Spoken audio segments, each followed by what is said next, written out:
showcasing local talent, professionals, and everyday people making Salt Lake City what it is today. It's time for another episode of the I Am Salt Lake podcast. I want to personally welcome you to episode 199 of the I Am Salt Lake podcast. I'm the host. My name is Chris Hollifield. Thank you so much for downloading, streaming, tuning in. However you're listening to the show right now, thank you so much for your support. This episode, I took my podcast gear, my recorder, my microphones over to the Sugarhouse Distillery, sat down and chatted with James Fowler, found out his story, found out the story of the distillery, had a really great conversation. And like I said, I'm going to be playing that here in just a minute.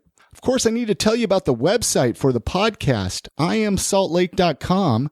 It's where you can go and find out more about myself, find out more about the show. There's links to connect with me right there.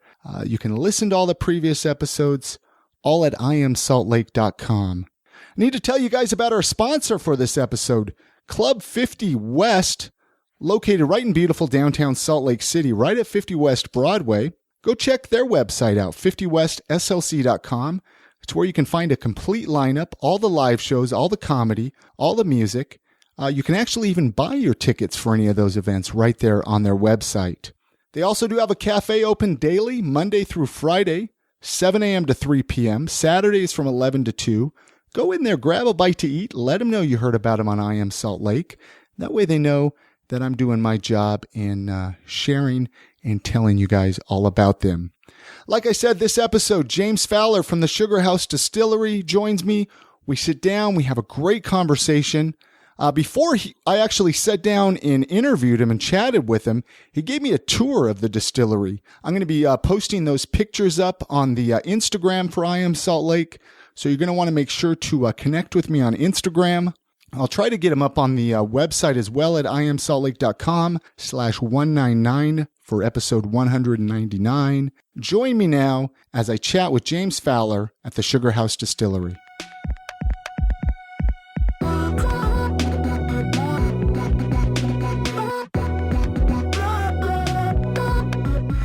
So yeah, we're recording, we're actually on location. We're recording this episode at Sugarhouse Distillery. I wrote down the address. You can correct me if I'm wrong here, James. It's 2212 Southwest Temple. That's correct. Unit 14. Yep, in Sugar Hood. In the Sugar Hood. First time here. It's really awesome. It's a little tucked away off the street. So if you're trying to find their location, just drive back a little bit of ways. There's some other shops in here. Yeah, it's Tempest Park is the industrial park, the brown building. So nut and bolt. I noticed there's a little sign out by the street there for people to find it. Yeah. And, gosh, where to start with this? Let's kind of start a little bit of your history. I mean, even back down to, did you grow up here in Utah? Yeah, I'm born and raised in Utah. I grew up in Bountiful. I actually grew up going to school in Sugarhouse. I went up to private school, Card Memorial, up in Sugarhouse till 8th grade, and then back into school in Bountiful. But parents LDS, raised LDS, and which I find fascinating. And now you're in the liquor business. So, it is. It is kind of interesting. So, not necessarily the black sheep of the family, because there's other siblings that enjoy a nice drink in the family. But now, when did you become interested in alcohol? I mean, I guess that's a big statement. I mean, besides the typical high school party, having a beer, I mean, when did you really become interested? So it was right when I turned 21. I mean, I was really just intrigued on the whole brewing scene, and it was just, Squatters was just opening up. Wasatch was just getting going. Red Rock was right around then. And it became a big hobby of just home brewing. I'd go down to the Beer Nut, and I really enjoyed making beers for friends and making a good quality beer and having it be something local. And it became definitely a pretty solid hobby pretty quick in my life. So you weren't doing anything with any liquors, any vodkas or whiskey at this time. Is it just all beer? Yeah, all beer. And it was really probably 10 years later that I went through the first distillery, and I got a good understanding that if you could make a solid beer, that was the first step of making a really good whiskey. Because as you saw in the shop, we do a beer fermentation. And if you can't get those fermentations to be nice and clean, then it's anything negative in that fermentation is going to come through on your distillation. And so it was a huge help in having that knowledge. So how do you, so distilling, I mean, I've obviously only had one other, distillery on the podcast. So, I mean, this is very new to me. Yeah. This is very, the whole process. 'Cause to make vodkas and whiskeys and stuff, I mean, you really can't make that at home without the proper distilling. Yeah. Without the items, still. right? So how do you know, but to get a still isn't cheap. Yeah. So, I mean, that's a big risk and a big jump. You can get small stills. It is hard to learn on a small still because every still is going to kind of have its own unique flavor. And depending on what you're making too, there's better stills than others, but a lot of it too. So, fast forwarding, I started visiting a ton of distilleries. I was a regional sales manager, for a chemical company. And so I was traveling to, Cincinnati and New York and Dallas and, all these cities. And I would go into the distilleries. And I remember, seeing those stills, I just fell in love with it. So you lucked out a little bit with your job. You were able to travel versus some people like myself. I might not get an opportunity to go see all these distilleries. Exactly. And towards the end, I knew that I was going to open up the distillery, and I started spending a lot more time up in Kentucky, making sales calls at Maker's Mark and those companies. And I was very honest with them of my intentions of, hey, this is what I want to do. And they were like, here, let us show you this. What do you want to know? What do you need to know? And their processes are on a much larger level, but they were very open arms with, sitting down and talking with me and trying to help me along. Do you find that other distilleries are pretty supportive? Absolutely. I mean, or do you find that it's kind of like, oh, don't come in here, you're going to steal our business? No, I would say, roughly I went to probably 150 to maybe even 250 distilleries, and there was really only one distillery that and I was normally pretty forthcoming about my intentions. Normally, as soon as I started talking to somebody like, hey, I want to open up a distillery.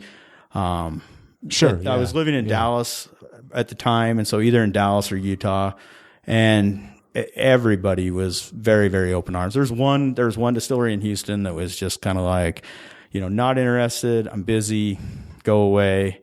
But that was it. I mean, everybody's been very open arms. So when the thought came to your head, I mean, how long did it stew around in your head before, say, you told your wife? Or I mean, were people saying you were crazy? Oh yeah, this? absolutely. I mean, that's what I'm wondering. Like, you're like, hey, I want to start, getting opening a distillery, and then they're like, well, you're nuts. You don't know anything about it. You're crazy, or you're in Utah. Yeah. Well, that was a lot of it. I'd actually wanted to own my own company for some time, and I was working on a packaging company just on the side, and then I moved to Dallas. And once I moved to Dallas, I kind of lost a lot of my commercial contacts here in Salt Lake. And as soon as I got to Dallas, I knew, hey, I want to open this distillery. You're exactly right. I kept it kind of quiet from my wife for a while because I had a really good job. And I worked with amazing people, and we were just moving into a new town. And I knew that, all of a sudden say, hey, we're going to leave all that behind and start a business was going to be kind of tough. So, because I could imagine a business like a distillery isn't the type of thing where it's very easy to do it part-time. You have to kind of put your whole self into it because it's some long hours. Yeah, absolutely. So it's like you have to quit your day job. Yeah, I lucked out. I told the company, actually, I got transferred back up to Salt Lake, and I talked to the company, let them know that my intentions. I got very lucky. They kept me employed for almost a year after I had started, and okay, so you were a little lucky there. Yeah, I was. Yeah, they were like, we're gonna hire somebody, have you train them, just kind of put out fires for us, and a couple months turned into a year, and so it was awesome. How long has the Sugarhouse Distillery even been around? How long have you? We opened up in 2013, but when we say opened, that's when we got permitted. So legally, the state of Utah permitted us January 1st of 2014. That was technically the first we could turn on the still. Turning on the still, you still got a lot of things ahead of you. You got to work out your recipes, your fermentations, mess around with the still. We started with the vodka because we could get the vodka right off of the still without doing any aging or anything like that. So to open, let's talk about the process of opening a distillery. I mean, you go to a bank and you say, I want to open a distillery. Yeah. And they're like, well, you're nuts, right? I mean, what? That was exactly it. I mean, even the legalities in Utah. Yeah. I remember, I did go to the bank probably about 8 months of just trying to work with a banker. And that's exactly it. They were very intrigued because, there was another company here in Utah doing it and they were doing very well. And so they kept looking at them like, well, maybe this would work. But you go to the bank and you're like, well, I'll be licensed within maybe 6 months, maybe 8 months. And so they're looking at you like, well, we're going to loan you all this money and you may get licensed at the end of the day. I mean, because you really don't know until the state of Utah gives you that, manufacturing license. Which they might not even give you, right? You're going to you could get all this money from the bank, but the state of Utah might say, well, you know what? We're not going to give this to you. Yeah, exactly. And so we worked with the bank on a much larger scale project, and they kept going along. I feel like they were really interested. They kept saying, well, now just do this. Well, now just do this. And we kept doing it. And then finally it just got to the point, it was like, we're just going to self-fund this, go take it a couple notches down and start small, just risking it that we're going to get our permit. And so you start at the city level. I mean, the city's where you start. You got to make sure you're zoned correct. And that the city wants you. We had a couple cities up north that just basically said, hey, look, we don't care if it's legal or not. We just don't want you in our city. So, and you're talking about an actual, like where you have your location now. You were looking in other places. Yeah. And so a city can literally not allow you. Yeah, absolutely. And South Salt Lake was just amazing to work with from day one. Well, we had a meeting there. It was a little bit challenging, I think, for everybody because it was the first that they heard of distillery coming in our city. And, the fire marshal was a little bit like, I don't know about this. And the city planner, was like, well, we need to see drawings and stuff. And really quick though, they all turned into, hey, we want you guys in our city. What can we do to help? Well, what's risky about it? I mean, what is risky? Well, I mean, obviously a distillery, we do have flammable products here. Well, but so does a lot of other businesses, though. Really, I guess. But it's a lot of the unknown, and there is, and then also, this is going back to we're in Utah, and sure. Do we want that in our backyard? And South Salt Lake was awesome with that. So this is your first location. Where we're at is your first and only location so far for it. Yeah, we licensed this location thinking we'd pick up and move, and there were certain requirements that the city did say they wanted, and our building fit it perfect. And we knew that we would have an empty building for maybe up to a year before we could even turn on our still. And so this building worked perfect for that. And the more and more entrenched we got in it, it was just like, we're staying here now. Yeah, it's a beautiful location. And then like when you gave me the tour, you expanded a little bit to next door. Yeah. And it seems like there's a little room for expansion here. Exactly. And I feel like we're somewhat still in the neighborhood, being 21st South and West Temple, we still can be like a neighborhood liquor store, or we still can support a neighborhood. And most of the cities want you in a manufacturing area. And I didn't really want to go down by the airport or, just in a full manufacturing area. I was just trying to avoid that. So let's be honest here for a minute. What kind of challenges besides, you mentioned a couple cities didn't want you there. Did you face like challenges with liquor licenses and stuff like that? What were some of your obstacles? I would say actually it's surprising. The DABC from day one was really good to work with us. I remember calling Abe the first time, just asking him about it and saying, do I need to get an attorney to do this? And he's like, no, just call and ask me if you got a question. And who's Abe? Abe's one of the compliance officers at the DABC. Okay. And the DABC was was amazing to work with. More than anything, what those challenges were waiting for permit after permit after permit. And with the city, like we'd have to have a public meeting, send out letters, a 2-mile radius, show up on Monday, nobody would come. And then 30 days. Sending out letters to who? Just saying that to the residents that lived close by here. We had to, since that we were in a zone, so we had to get a special permit to be able to come here. And so we had to have one for our manufacturing and then one for the package agency. And so it was just more of following those steps and just waiting for each one to happen. Okay, now we have this license. Now we need to complete this license. Now we have this one. We need to, do our federal license. Because after the city, we skip the state and we go to the federal. So the state wants to see that we have our federal license before we could apply for our state license. And the state, in most states, the federal license is, once you have your federal license, it's kind of a done deal. You take that to the city, you pay your fee, and it's done. And Utah works a little bit different with that. So where do you go to even learn all that? You make a lot of phone calls. I was going to say, it would seem like to me it would be nice if there was a book. Yeah. Or it's just some sort of resource, but I'm sure there's not. No. I'm sure you're just like, well, I don't even know where to start. Yeah. It's going into the city and them telling you, well, you need this. And I've seen a lot of people sign buildings for places that they can't be just because they don't ask questions. They don't check into the zoning and then all of a sudden find out, oh, we can't be a distillery at this location. So you're lucky to be here then. So we are. Yeah. We're really lucky because almost every city wanted us in manufacturing zone. So what do you know now that you wished? Okay, I wish I would have known that when I started. Or is there anything? I don't know. One or two things, I guess. I don't know. I think the federal permit, I would have started that process quite a while. I would have done just a few things different with our equipment and started that federal permit sometime before we did start it. Because the federal permit, we really lucked out. We got ours in 30 days, and the average distillery is 6 months to 9 months. We got our permit. It was like September 20th, and we had that federal shutdown like on the 27th or just within a few days after. And I'm assuming the reason that they pushed it through is because they knew the shutdown was going to happen. But it was almost unheard of to get a distillery license from the federal government in 30 days. So, and let's back up actually a little bit. I don't think we mentioned your partners. What are their roles? Yeah, we have some investors. Okay. There's Eric and Jake. Yeah. Right?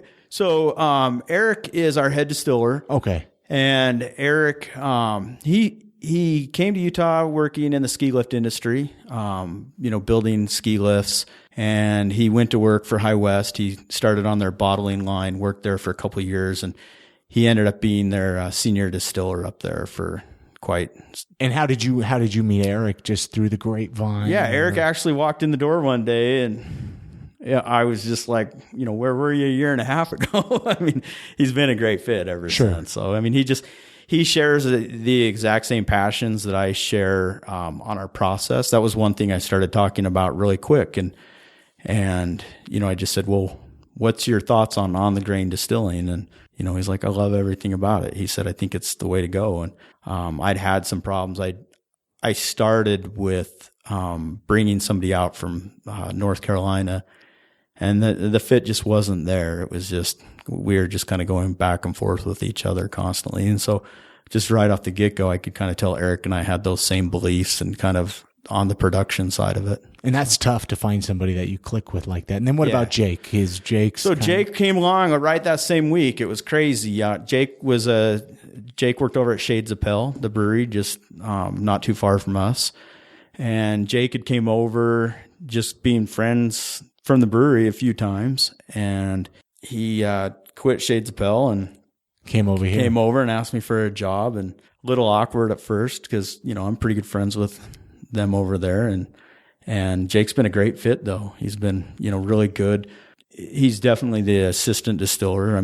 Constantly he's in, trying to learn the distilling side of things. And, he's a year into it. He's got a lot under his belt right now. So let's talk about, I'm actually looking at some of the bottles right now. So you have vodka, silver rum, gold rum, and malt whiskey. Yeah. Those are your four products, right? Yeah. I mean, talk about the history of that. So you started with the vodka? Yeah, we started with the vodka. What we wanted to do with the vodka, there's a few different ways to look at vodka. Do you want a ton of flavor in it, or do you want it to be nice, mellow, and smooth, but yet with still a nice taste to it? And we definitely took that. You go over to Europe or Russia, and it seems like it's the vodka is just really got a lot of grain flavor to it, a lot of alcohol flavor. And I really wanted to do something just opposite than that, especially, I mean, once again, we're in Utah, and most of the time vodka is a good mixer. I mean, really, let's be honest, that's what it is. But there are still a lot of people that do like to drink it straight.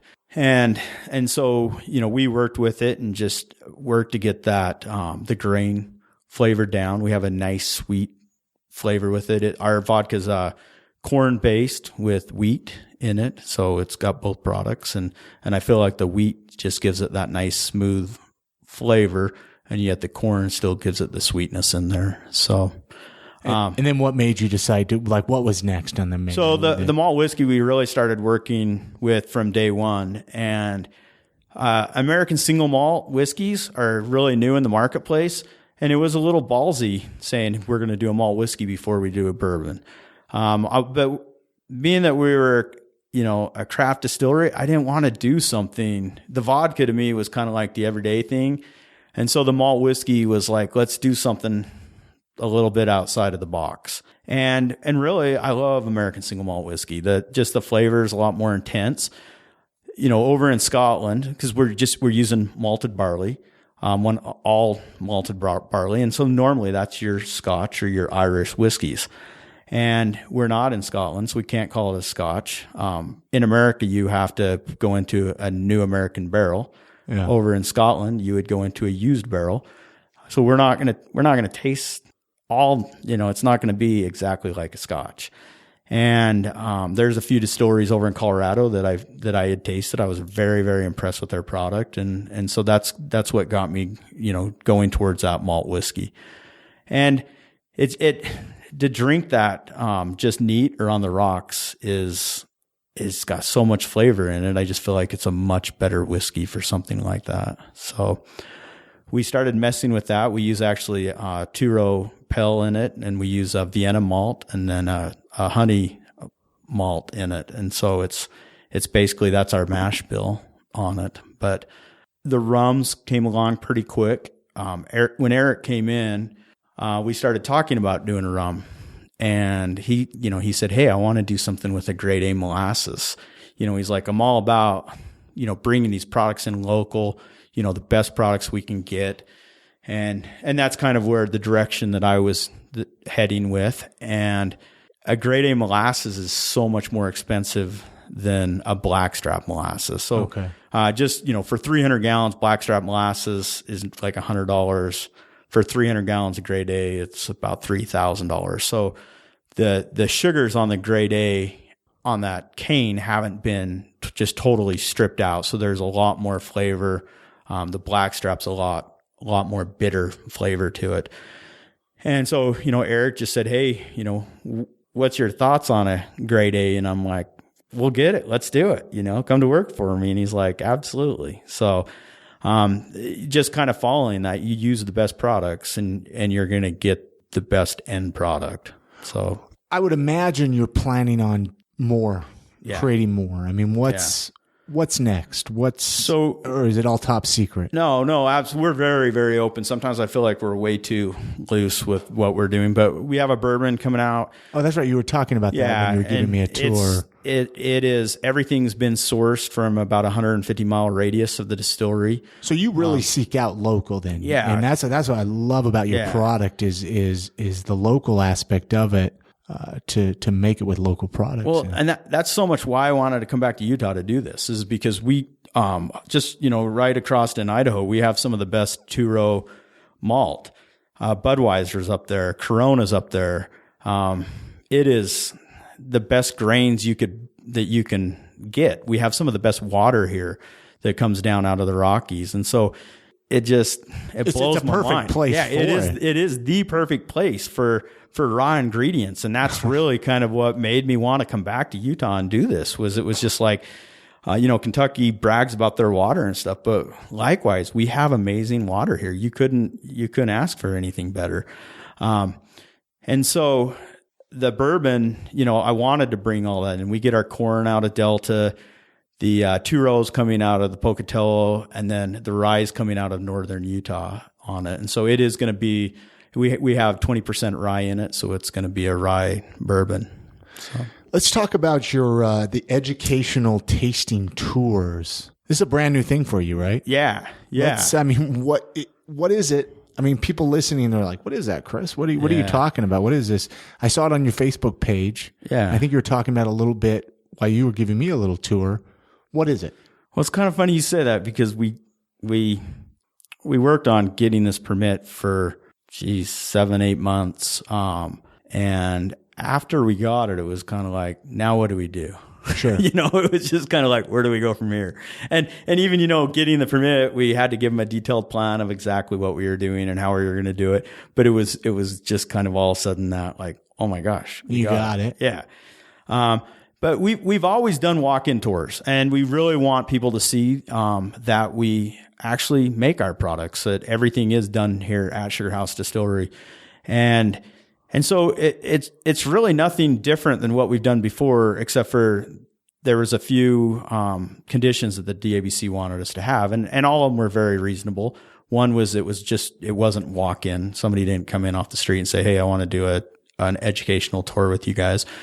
And so we have time set up. If it's scheduled, we can do something. Group size was a concern, but it's also a concern for us to have too many people out in the shop. So, it makes perfectly good sense. And they wanted a certain amount of time, 30 to 45 minutes, and then we can do a tasting at the end. And so it's always been really neat to do a tour. Now being able to sample at the end of the tour is huge because they get to understand what a malt whiskey is. Most people haven't had an American single malt whiskey, and now they get a taste and see like, oh, okay, I get where that, that oak flavor is coming and that honey malt is coming out, on the whiskey. We understand where the smoothness that you're talking about, on the vodka, different things like that. And so it's been huge. The other stipulations is that we have to charge for it. Which how much is it? We have it at $4. Oh, wow. And so we just tried to make it really inexpensive. We've ordered in some whiskey glasses, and in the future it will be $10, and you get to keep the whiskey glass. And we'll probably leave the choice. If they don't want the whiskey glass, then they just pay the $4 or something. And does that include a shot of anything? Or does that include any alcohol? We can do up to 2.5 ounces. Right now we're just keeping it at 3 half-ounce servings. Okay. So it's at the same time, I don't want anybody leaving here. You don't want them leaving drunk. Yeah. And obviously they have to be 21 to do it. And so, that was one thing too, was the DABC wanted it to be nobody would be in here under 21. I mean, it seems like getting that permit though, I mean, as awesome as it is, it's kind of like a new can of worms. Yeah. I mean, you're not just making the alcohol here. Now you've all of a sudden kind of turned into a bar. And you've kind of have turned, a little bit or no? No, not really, because we can't make a cocktail. We have to just keep it at the raw, just a sample. But it is, but you're right. It's definitely changed some things. At first we didn't think it would because we've done these tours from the get-go. And have you had quite a bit of good response for the tours or what? Yeah, absolutely. It's been nonstop of just tour every single day. They've been filling up. So, and who usually gives the tour? You might have mentioned that. Is that yourself or? I do. Jake's been giving most of the tours. Uh-huh. So it's and that kind of takes away from other things though too, which is stuff. But it's scheduled now. So 3:30. We know what we're doing that day. Okay. So if somebody listening, I mean, I can't urge and recommend this enough. Come down here, take a tour, check this place out, and then you can actually even buy a bottle of one of their products, which I want to get into here in just a second too. But how do they find out? How do they sign up? So right now, that was as soon as we got out of that meeting, I called my website designer and said, "Hey, can you put a schedule on the website?" And so within about a week or so, we'll have it where they just go on the website and it will show if the tour is full or if it's open. They put their name in with their telephone number and the names of the people that are coming, and it should just be as easy as that. So right now they can call.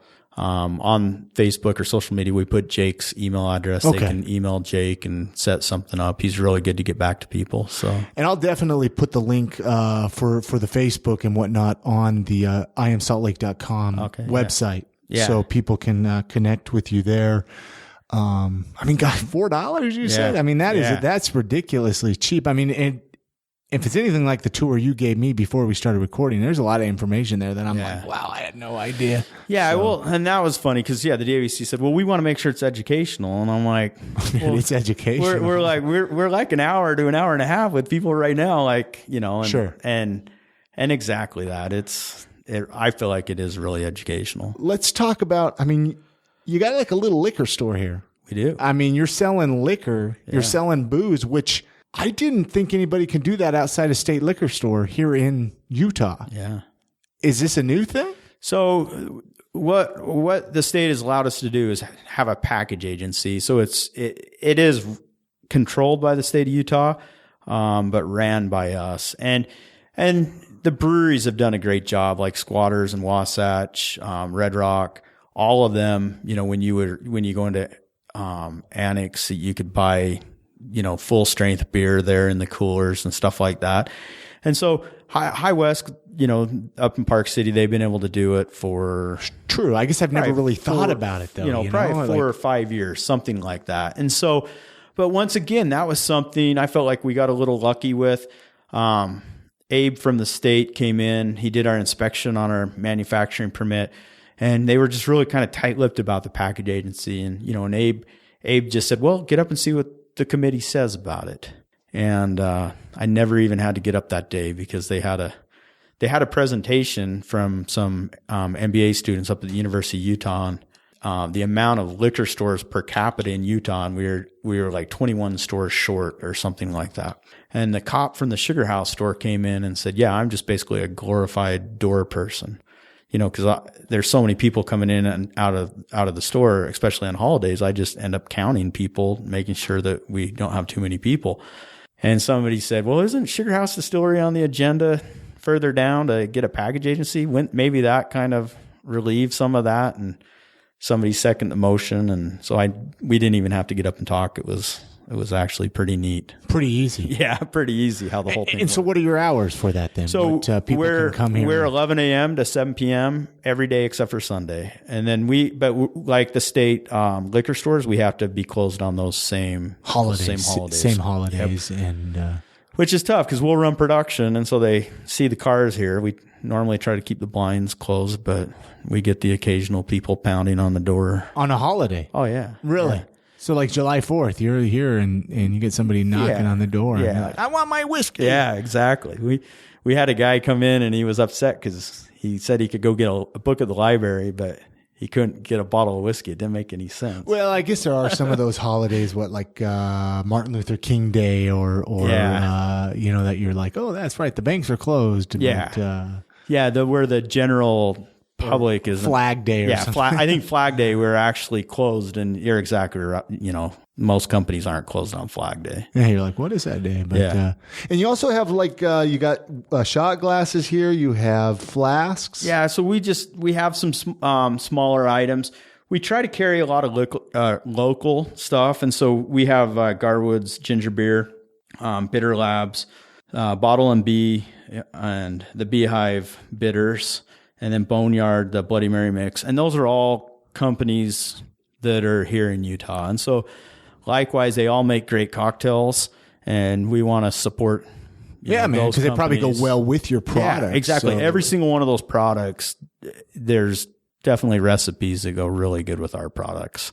And I imagine you have the capabilities of credit cards here, right? Not just cash we do. Only. It's not. We can do credit cards. You're full service. Yep. What about T-shirts? You got T-shirts or anything? Some Sugarhouse Distillery T-shirts. We had hats today, and about an hour before you came in, a guy just came and picked up the last two. Yeah. And we'll get some more hats in. We will start increasing on that kind of stuff. We do a lot of gift baskets, believe it or not, and so a lot of those items that you see are great to go into the gift baskets. And that's hence, like the flasks. And we normally have a really nice bottle opener from Mike at Collabs. And so it's little trinkets that go in the basket that we've been really focused on. Let's talk about Utah liquor laws. I mean, I know that might be a little touchy subject because I'm sure you have a lot on your mind, but you feel like I can't say it all, right? But what are your thoughts on it? I mean, it seems like we're going in a good direction, possibly. Yeah. Oh yeah. I mean, what do you think? What are your thoughts on the direction we're going? I think it's really good. I'm a little bit worried about what's ahead because it seems like it's always 2 steps forward, 1 step back. Right now, myself and Jay up at the Hive Winery and then Phil at Epic have been working with a guy named Alan, and we've tried to form kind of like a manufacturers group of the Utah liquor companies. And we're in the process of this next legislative season of presenting a tasting law. And it will be very similar to what we're doing. It just won't be all the paperwork. It will be much easier for the distilleries, breweries. The wineries can already sample. But and that's been a little bit tough to work with too, because some of the wineries right now, they can sample, and so it's kind of like now they're being a little bit more regulated. If they agree upon some of these laws, it kind of pulls them in a little bit. And so it's tricky, but it's looking pretty good right now. So, because I imagine Utah, especially as a distillery, you have to be on the forefront of it. You have to be up there, on Capitol Hill, helping make the changes. Yeah, because some of these other states have it pretty easy. Yeah. When it comes to that. No, and that's exactly it. People don't realize how much that the distilleries and the wineries are doing to change the laws. Jay, with that mini bottle law, it may not have passed, or it may not have got approved. What are your thoughts on mini bottles? Come on. I mean, come on. We need them, right? Yeah. It's kind of a no-brainer, but, and what's going on now, I mean, if you see that small flask up there, I know this isn't great for podcast, but that's 4 ounces and that is a legal size. And that's when it really gets down to it. That's probably more dangerous than a small mini bottle, because that still fits in a back pocket very easy. And that's 4 ounces. I mean, and 4 ounces of hard alcohol, that's 4 beers, so it's kind of an interesting thing. And so we can go into a container that size. I think here at Sugarhouse, we haven't been really that interested in going into those smaller containers. And yeah, you want bigger bottles. How can we put it into a bigger bottle? Yeah, exactly. So it just, it would be nice for people to travel. And we get a lot of people come in here from out of state that are visiting, that don't want to buy a 750 or something like that. And for that reason, it would be really nice to have a mini bottle or something. Something kind of a collectible. Is that kind of what it is when people are, they want to collect it, or they want to have, just something to take with them? Yeah.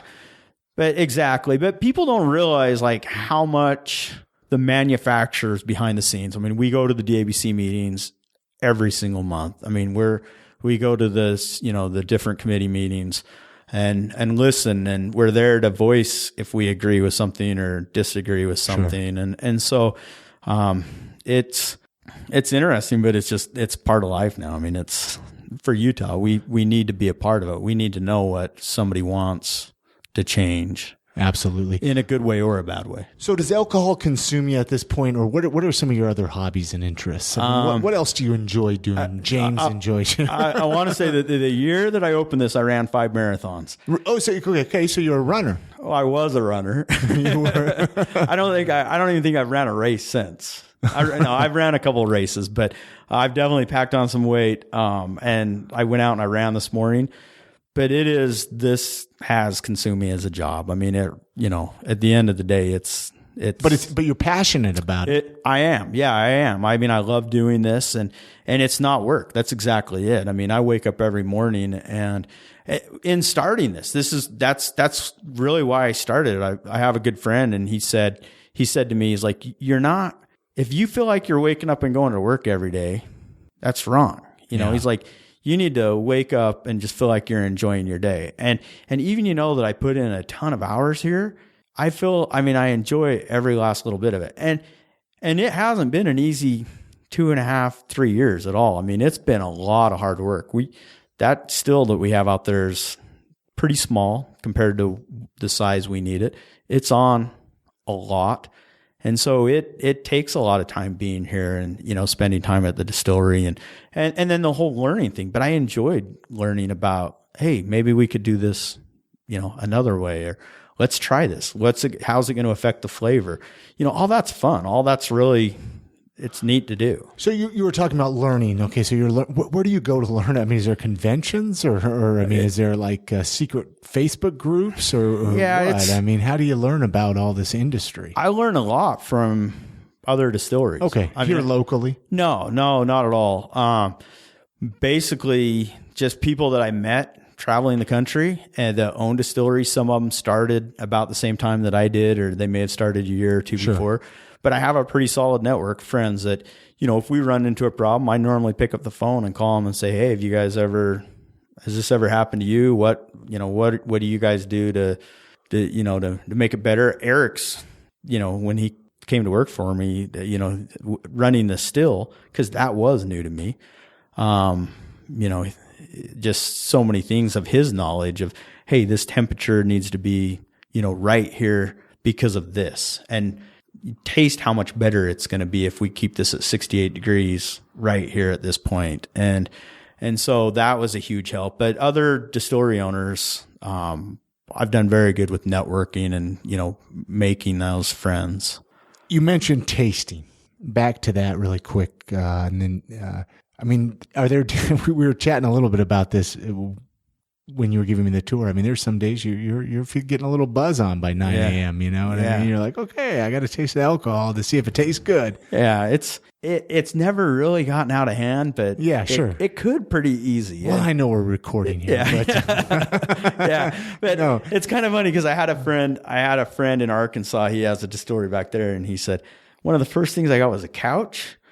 And it took me about 3 months to figure out that I can actually spit the alcohol out into a cup that I really don't have to drink it. Okay. That's what I was kind of curious because I'm like, gosh, especially in the beginning when you're trying to get formulas and recipes straight and all of that.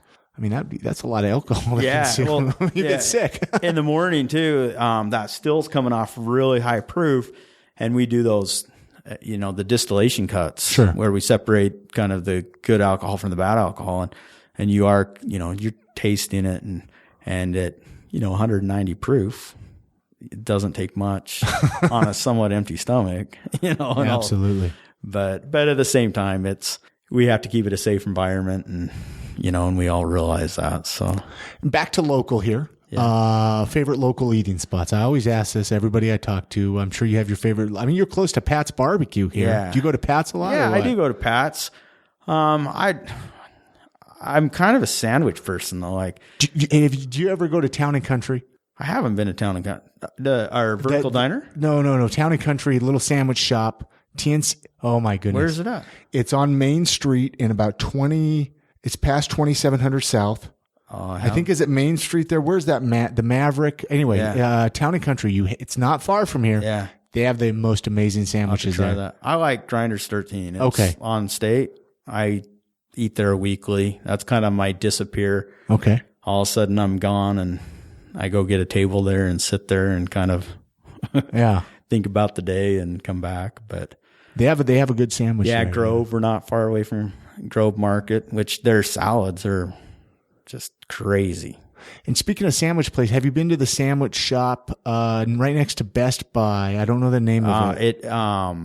Because that's not far from here either. It is. It's really good. It's not a bad sandwich. Yeah. I want to say Legends, but it's not Legends. I think Legends. Anyway, they're right next to Best Buy.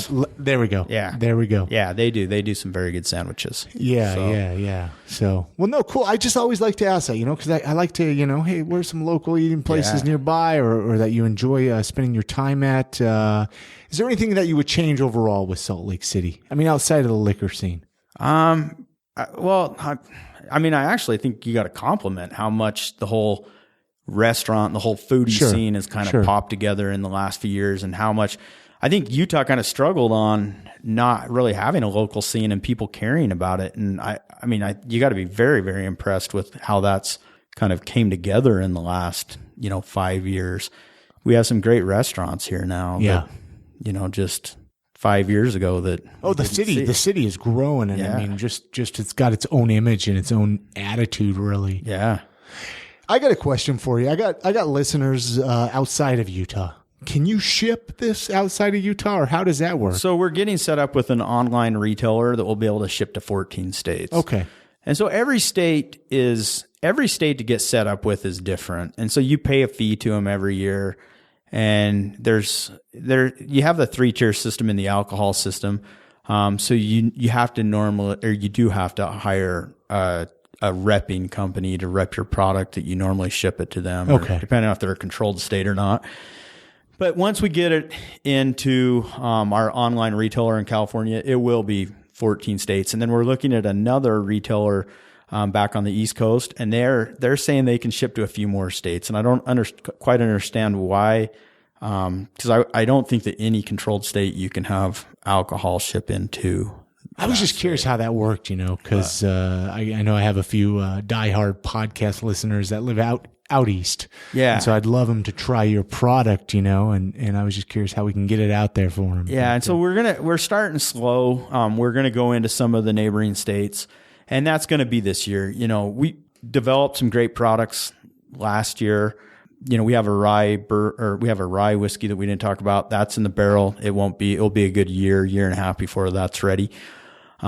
But this year's about growth, and it's about going out to some of these other states and getting set up in. And right now, so you're in Utah and Montana. Yeah, we're Utah, Montana, and we'll probably go into either like Colorado, Arizona, one of those states, and then just kind of hang out and kind of, we need to get our levels up on our production on the whiskeys. So going into those states, we're going in with the vodka and the silver rum. And then we'll get the gold and the malt whiskey and the bourbon in just as soon as possible. And can you get all your products here at most of the local bars? Or if they're not, ask for them, right? Yeah, exactly. If you can't, ask for them. But no, the vodka, we've done very, very well in the restaurant and bar scene just with the high quality of product that it is. Sure. Most places, we're Well Vodka at Lucky 13. We're at Avenues Proper. We're at Annex. Red Rock, up in Park City, we're the Well Vodka at Fletcher. So, just quite a few.